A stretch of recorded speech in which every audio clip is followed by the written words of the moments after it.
Here is a number that does not make sense the first time you read it. 25 millimeters. That was the maximum armor thickness on the M18 Hellcat, the American tank destroyer that finished the Second World War with the highest kill-to-loss ratio of any armored vehicle fielded by the United States Army.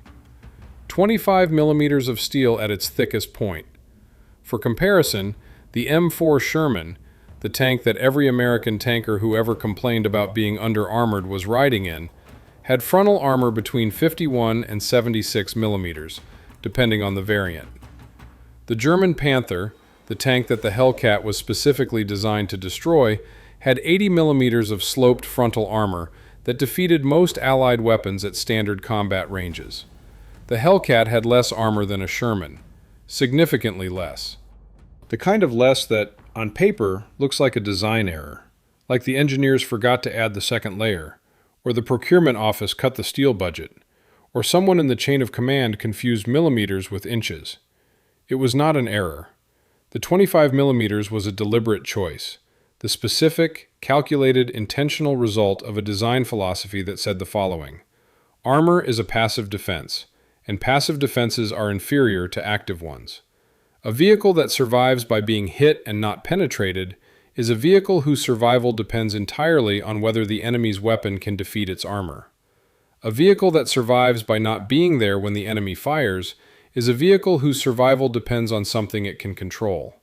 Speed was the thing it could control. The M18 Hellcat could reach 60 miles per hour on a paved road.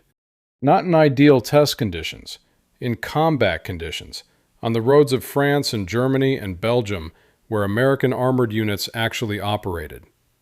60 miles per hour. The Panther, with its superior armor and superior gun, could manage 28 miles per hour on a good road, less on anything else. The Sherman managed 25 miles per hour. The M10 Wolverine, the Hellcat's predecessor in the tank destroyer role, managed 30 miles per hour and was considered adequately mobile for the purpose. The Hellcat was more than twice as fast as the tank it was designed to kill. This speed was the weapon, not primarily the 76mm gun in the turret, though the gun was adequate for most of the targets the Hellcat encountered, but the speed itself, the ability to appear where the enemy did not expect, fire from a position that the enemy had not registered, and disappear before the return fire arrived.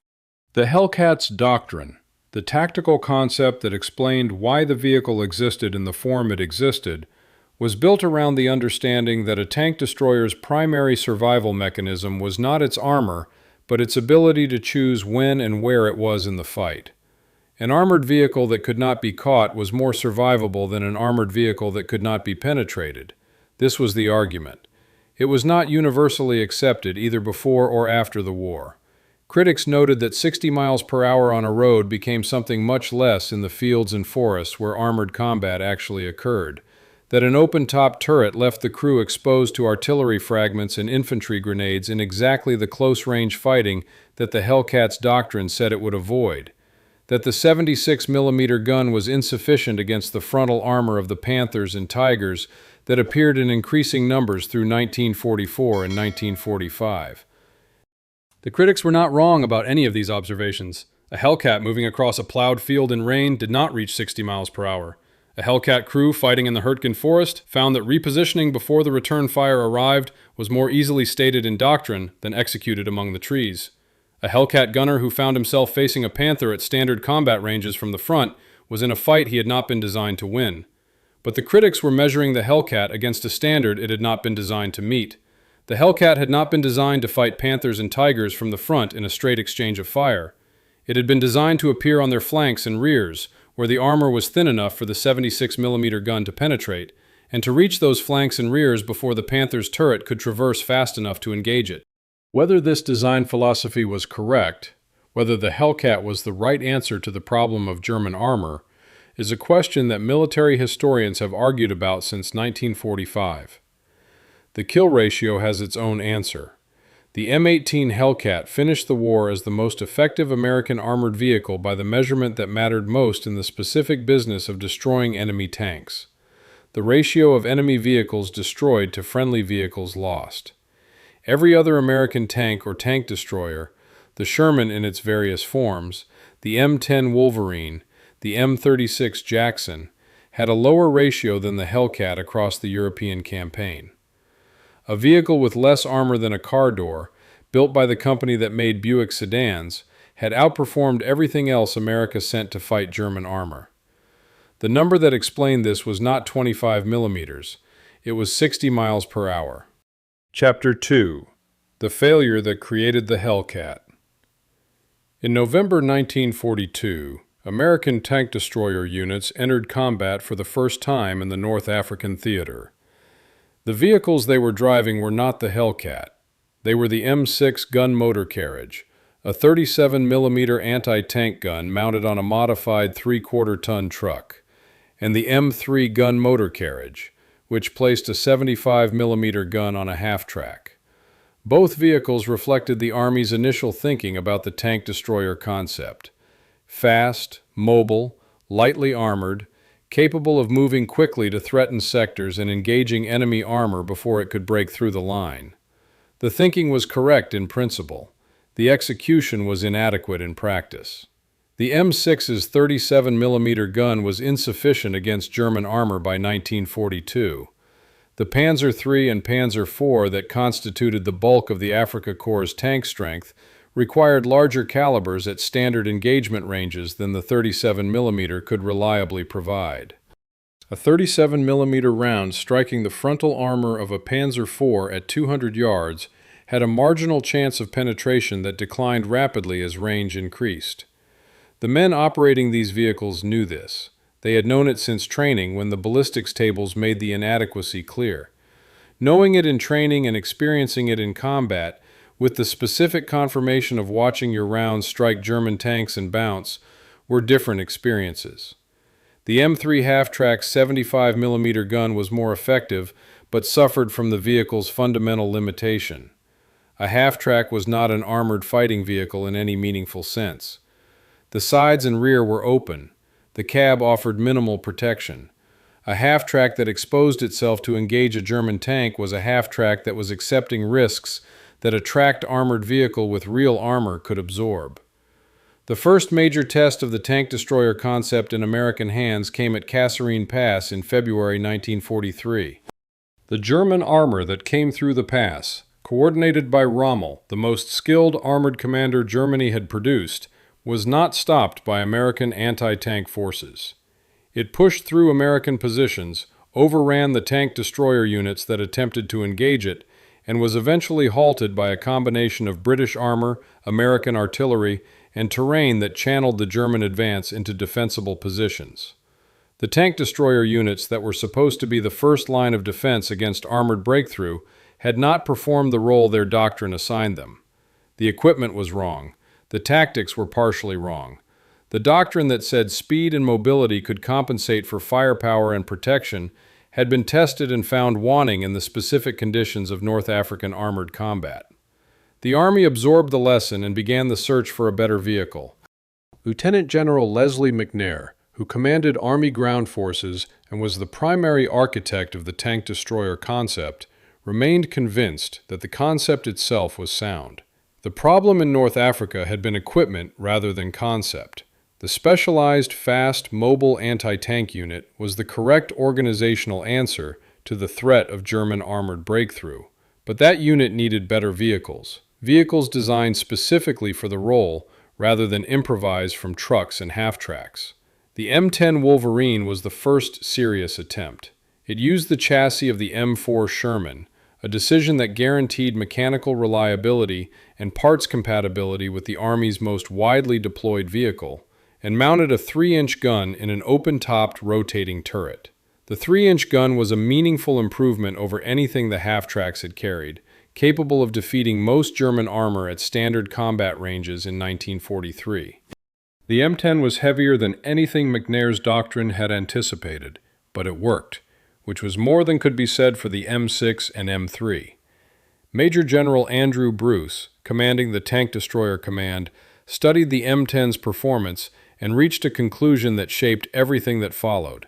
The M10 was too slow. 30 miles per hour was not enough. Bruce's concept of the tank destroyer required vehicles that could reach a threatened sector faster than German armor could exploit a breakthrough, that could be held in reserve and committed to the point of crisis before the crisis became irreversible.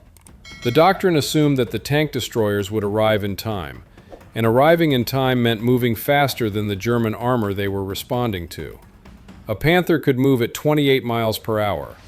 A tank destroyer that could only manage 30 miles per hour had a margin of 2 miles per hour, a margin that disappeared entirely on rough terrain, in bad weather, or when the tank destroyer was starting from a position several miles behind the threatened sector.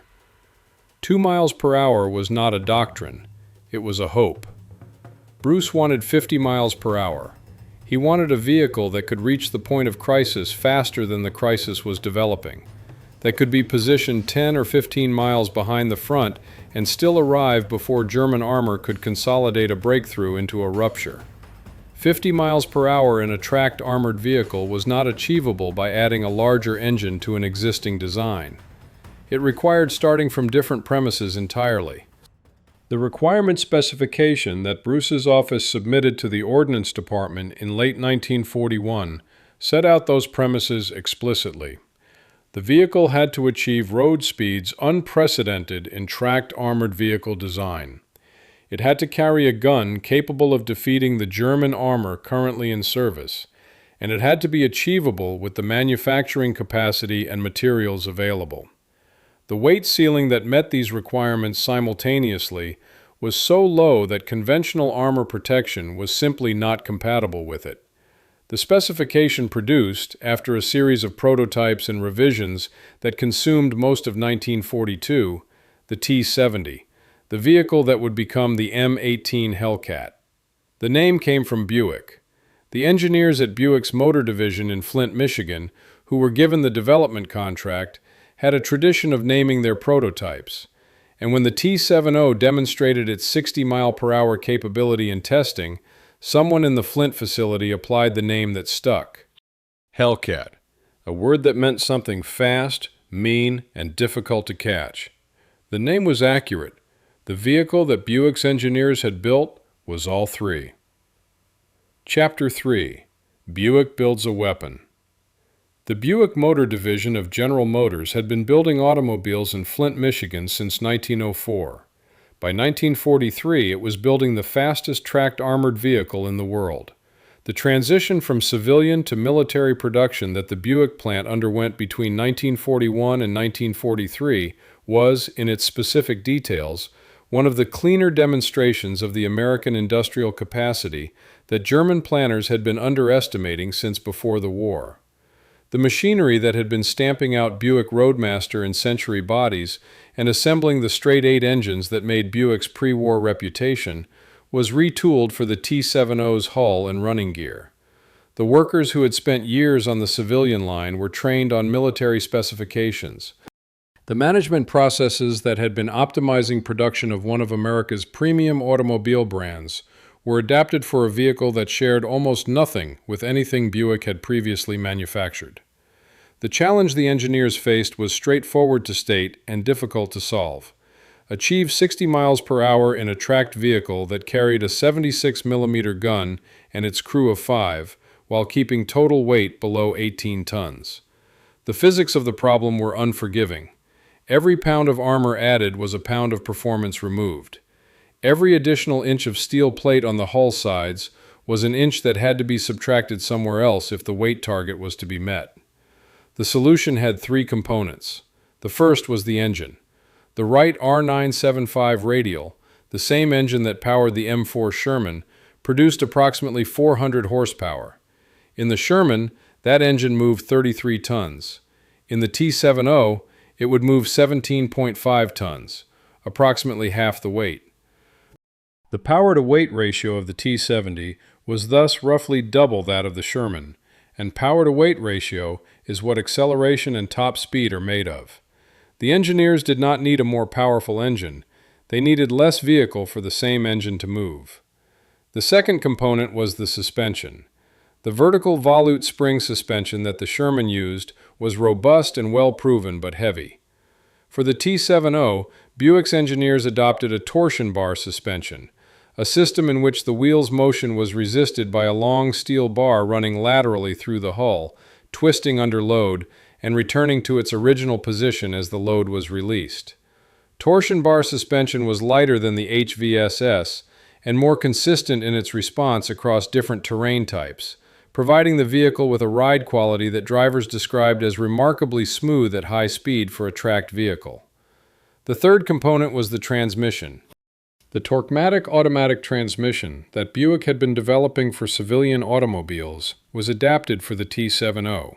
Conventional military vehicle transmissions of the era required drivers to manually select gears using clutches and double declutching techniques that demanded significant skill and physical effort, particularly during the rapid gear changes that high-speed maneuvering required. The Torquematic transmitted power from the engine to the tracks automatically, allowing the driver to concentrate on navigation and tactical awareness rather than gear selection.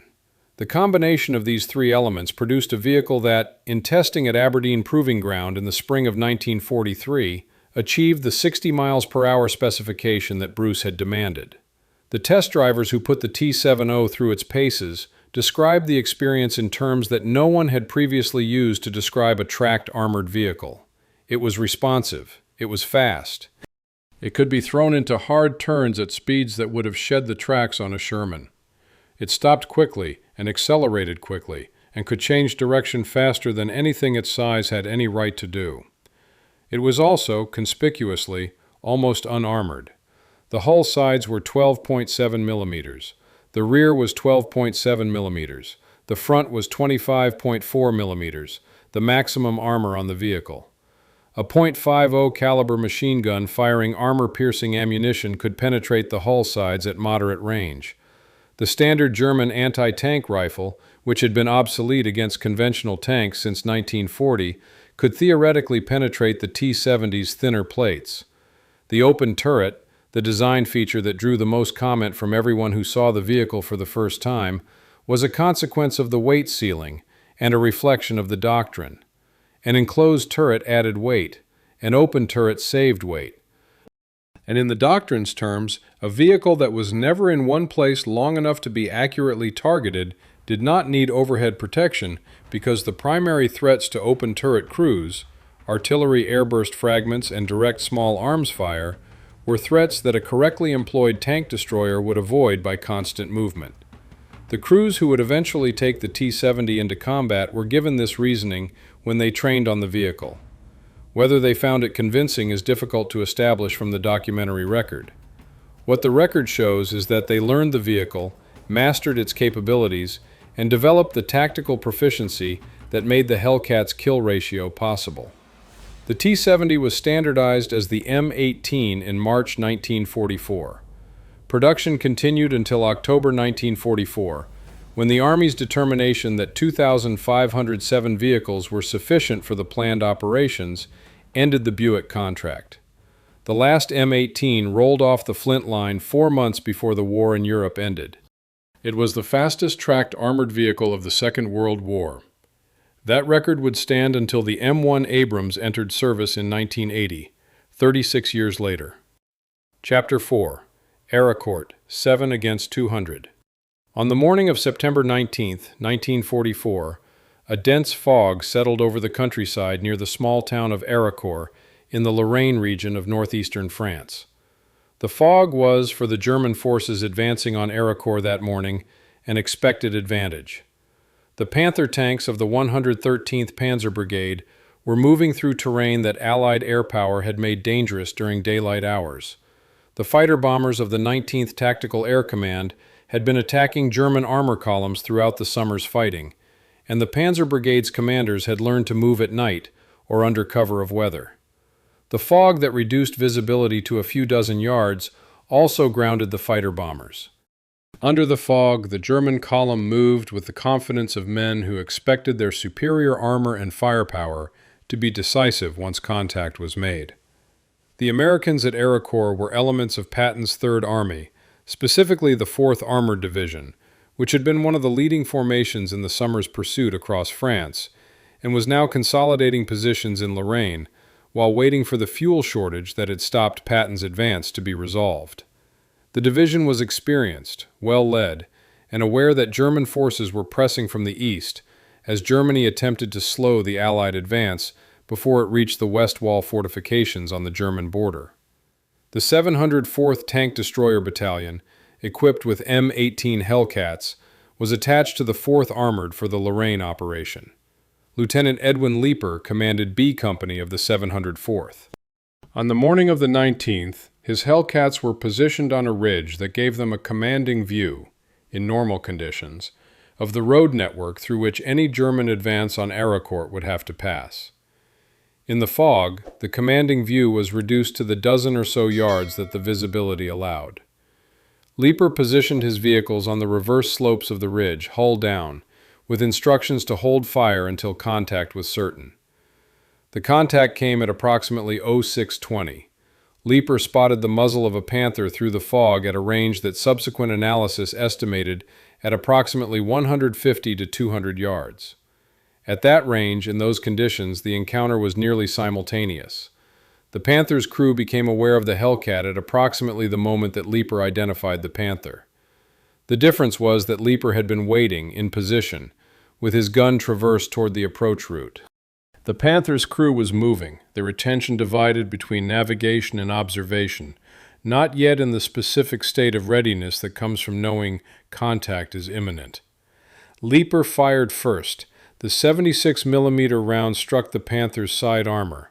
The tank had been moving at an angle that presented its flank, and penetrated.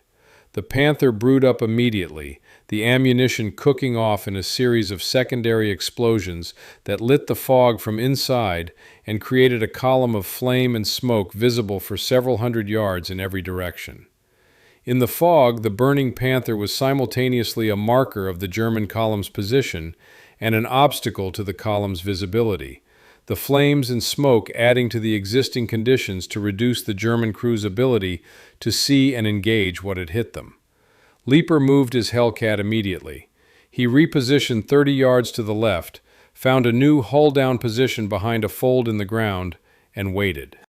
The second Panther came through the fog, moving cautiously, its crew aware from the burning vehicle ahead that something was wrong, but uncertain of the threat's location. Leeper fired again. The round caught the second Panther in the turret ring, a hit that jammed the turret and wounded the crew, and Leeper moved again before the Panther's damaged turret could be brought to bear. The pattern that B Company established in those first minutes of the battle was the Hellcat's doctrine made tangible.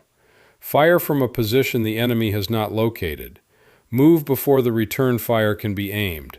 Find a new position. Fire again. The 60 miles per hour that Bruce had demanded was not relevant in the fog and the folded terrain of the Lorraine Ridge. What was relevant was the acceleration, the ability to move from one position to another in seconds rather than minutes, to be somewhere other than where the enemy expected when the enemy's gun came around. The fog helped. It was honest to say that the conditions at Arracourt on September 19th favored the tactics that the Hellcat's design assumed, and that the same engagement on a clear day with good visibility would have gone differently. At long range, in good visibility, a Panther's 75mm gun could kill a Hellcat before the Hellcat could close to the range at which its 76mm gun was effective against Panther frontal armor. The Panther was designed for exactly this kind of long-range engagement, and the combination of its optics, its gun, and its frontal armor made it formidable at the ranges it preferred. The fog compressed the engagement ranges to distances at which the Panther's long-range advantage disappeared. At 150 yards, both vehicles could achieve penetration against the other's armor. At 150 yards, the Hellcat's speed, its ability to fire and move before the Panther's turret could traverse, became the decisive factor rather than the theoretical irrelevance it might seem at 1,500 yards. By 0900, B Company had destroyed 5 Panthers and damaged 2 more. The cost was 1 M18 with a damaged gun, unable to fire but still mobile, withdrawn from the engagement. The battle continued for 11 days. The German forces committed to the Arracourt operation represented a significant fraction of the armored strength Germany could deploy in the Western Theater in September 1944. Panthers, Panzer IVs, assault guns, and the supporting infantry that combined arms operations required. The operational objective was to push Patton's Third Army back out of Lorraine before it could consolidate its position and resume the drive toward the German border. And the force assembled for the purpose was large enough that the German commanders who ordered the operation had reasonable grounds for believing it would succeed. It did not succeed. The 704th Tank Destroyer Battalion, in the engagements that made up the 11-day battle, destroyed or disabled 39 German armored vehicles. The number included Panthers, Panzer IVs, and self-propelled guns, and it was achieved at the cost of 3 M18s destroyed and several damaged but repairable. The ratio, 13 German vehicles destroyed for each Hellcat lost, was not typical of armored engagements where similar vehicles met similar vehicles. It was the product of the specific tactical exploitation of the Hellcat's speed advantage in conditions, fog, close terrain, frequent short-range encounters, that negated the Panther's long-range superiority. The German crews at Arracourt were not poorly trained or inexperienced. The Panzer Brigade formations that the Wehrmacht fielded in autumn 1944 were assembled around cadres of officers and NCOs who had been fighting since Poland or France, and who brought the accumulated tactical knowledge of 5 years of armored warfare to each engagement.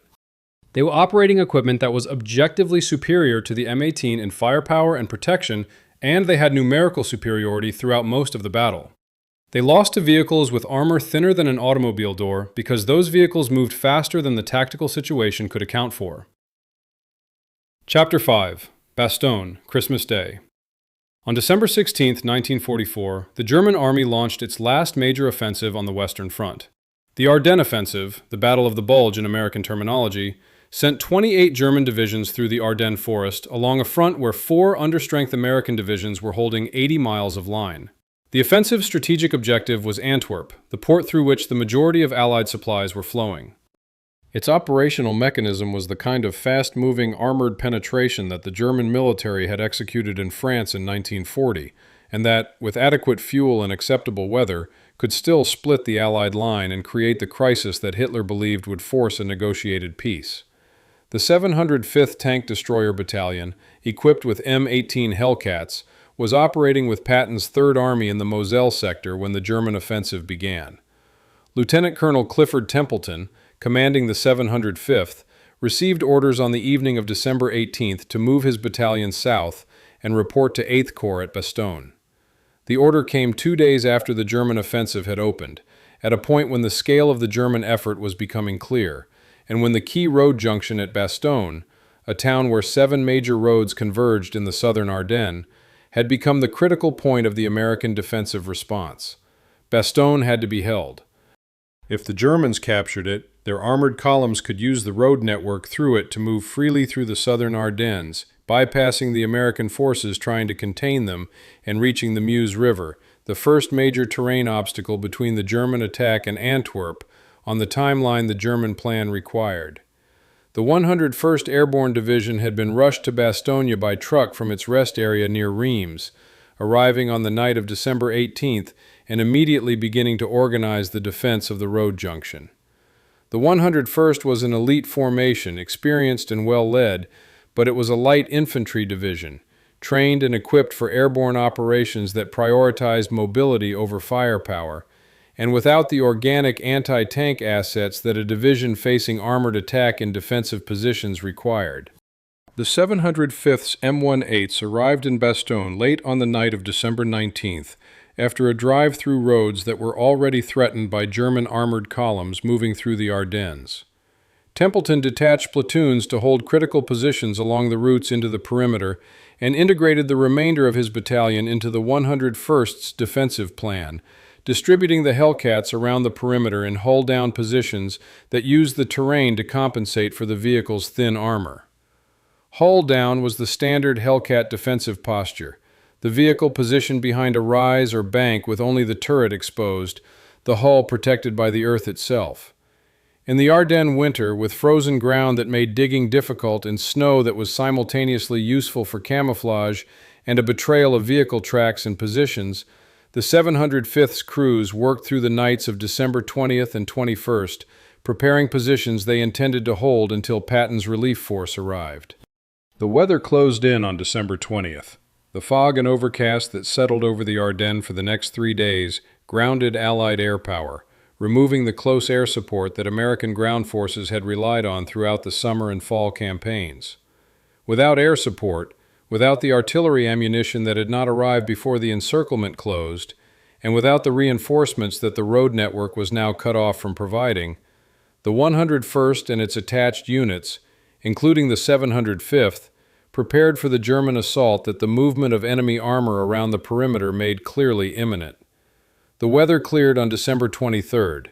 The fighter bombers returned. Supply aircraft began dropping ammunition, food, and medical supplies into the perimeter by parachute. The defenders' situation improved, but the German pressure did not ease. If anything, the German commanders knew that the window before Patton's relief force arrived from the south was closing, and the assaults on the perimeter in the days before Christmas reflected that urgency. Christmas Day, December 25, 1944. The assault on the southwestern sector of the Bastogne perimeter began at approximately 0700.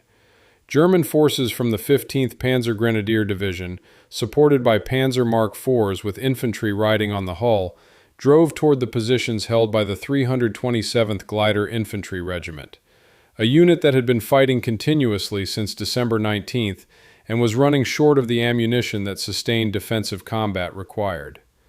The Mark IVs penetrated the first line of the 327th's positions before the American infantry's organic anti-tank weapons could stop them. Infantry with bazookas engaged the German tanks at close range, destroying several, but the combined weight of armor and infantry pressing through the defensive line created a breach that threatened to open the perimeter. The M18s of the 705th met them at the breach. The fighting on Christmas Day was not the fog and maneuver engagement that had defined Arracourt. It was the kind of close, attritional, positional combat that Tank Destroyer doctrine had been explicitly designed to avoid. Hellcats in fixed positions, their speed irrelevant because the terrain and the tactical situation did not permit movement, defending against massed infantry and armor with the kind of sustained firepower that was supposed to be a conventional tank's role, rather than a tank destroyer's. The crews made it work anyway. The specific skill that distinguished the 705th's performance on Christmas Day was gunnery, the ability to engage multiple targets in rapid succession with sufficient accuracy that the German advance was disrupted faster than it could be reinforced. The Mark IVs that had penetrated the 327th's positions were engaged by Hellcats firing from positions that the German tank commanders had not fully located, creating the same problem at Bastogne that the fog had created at Arracourt. German armor uncertain of the threat's position, unable to effectively return fire against a vehicle that was already reloading. By the end of December 25th, the 705th's M18s had destroyed 27 German armored vehicles. The cost was 6 M18s destroyed and several damaged. The ratio, 4.5 German tanks for each Hellcat lost, was lower than Arracourt's ratio, but substantially better than the exchanges that characterized most defensive armored combat, where the attacker's advantage in choosing the time and place of the assault typically produced unfavorable ratios for the defender. The German assault on Christmas Day was the last serious attempt to seize Bastogne before Patton's relief force arrived.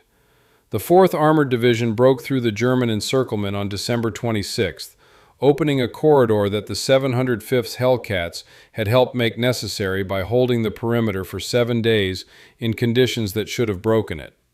Eisenhower, in his account of the Ardennes campaign, specifically noted the 705th's contribution to the defense of Bastogne. The battalion received the Presidential Unit Citation, the highest unit decoration available, for its performance during the siege. The 25 millimeters of armor that critics found inadequate had held. Not because 25 millimeters was enough steel to stop a German shell. It was not, as the 6 destroyed Hellcats demonstrated. but because the men behind it had made the thinness of that armor irrelevant through the application of the skills and tactics that their training and experience had built. Speed had not won Christmas Day at Bastogne. Gunnery and discipline had won it. The Hellcat had been used as a tank because the situation demanded it, and it had performed well enough in that role to earn a presidential citation. The doctrine had been exceeded. The vehicle had not broken. Chapter 6. The Verdict. The M18 Hellcat was produced in 2,507 units between July 1943 and October 1944. Against the production numbers of the vehicles it fought, more than 6,000 Panthers, more than 8,500 Panzer IVs, and the Sherman's 49,000, 2,507 is a small number. The Hellcat was never a common vehicle on the Western Front. It was present in sufficient numbers to matter, distributed among the units that had it, and rare enough that German crews encountering it for the first time did not always immediately recognize what they were facing. This was itself a minor tactical advantage. A German tank commander who had calibrated his understanding of American armored vehicles against Shermans and M10s had to recalibrate in real time when a vehicle appeared that moved differently and attacked from directions that the standard tactical responses did not account for. After the Bastogne defense, as the Battle of the Bulge moved into its final phase and the Allied armies resumed their drive toward Germany, the Hellcat's operational tempo increased. 12 Tank Destroyer Battalions in the 12th Army Group were equipped with M18s by the spring of 1945. The number of Hellcats in the European theater grew from 146 in June 1944 to 540 in March 1945, reflecting both the expansion of tank destroyer forces and the Army's recognition that the M18 was performing better in actual combat than the pre-war critics of its design philosophy had predicted. The M36 Jackson was being fielded simultaneously, and its 90mm gun, capable of defeating Panther frontal armor at ranges the M18's 76mm could not achieve, made it the preferred vehicle for situations where the Hellcat's tactic of flanking engagement was not available. The M36 was heavier and slower than the Hellcat, returning in some measure to the design philosophy that Bruce had rejected when he demanded something faster than the M10. It was a more capable anti-tank weapon against the specific threat of late-war German heavy armor. It did not have the Hellcat's kill ratio. The Tank Destroyer Command itself did not survive the war. The post-war Army concluded that specialized tank destroyer units were an organizational concept whose time had passed, that the threat of massed German armored breakthrough that had justified the concept was gone, and that future conflicts would be better served by integrating anti-tank capability into combined arms formations rather than maintaining separate tank destroyer forces. The M18's successor in post-war American doctrine was not a faster, better-armed tank destroyer. It was the regimental combat team, the armored cavalry, the combined arms battalion, formations in which anti-tank capability was one element among several rather than the organizing principle. This organizational judgment was reasonable, given what the post-war strategic environment looked like in 1945. It did not change what the Hellcat had accomplished in the operational environment it had actually faced. The critics of the M18's design, the historians and military analysts who noted that its gun was insufficient against late-war German armor, that its open turret created unnecessary risk for its crews, that its 60 miles per hour was rarely achievable in the terrain where most fighting occurred, were making technically accurate observations. A Hellcat's 76mm gun could not reliably defeat a Panther from the front. The open turret did cost crews their lives in situations where an enclosed turret would have protected them. The top road speed was a specification that actual combat conditions frequently made irrelevant. What the critics' framework did not adequately capture was the specific tactical context in which the Hellcat was most often employed.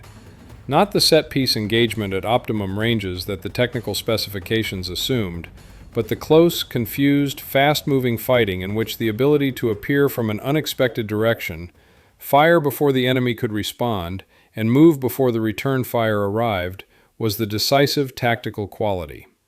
At Arracourt, 7 Hellcats destroyed 39 Panthers over 11 days in conditions where the fog compressed the engagement ranges to distances that eliminated the Panthers' long-range advantage and allowed the M18's flanking tactics to function as the doctrine had intended.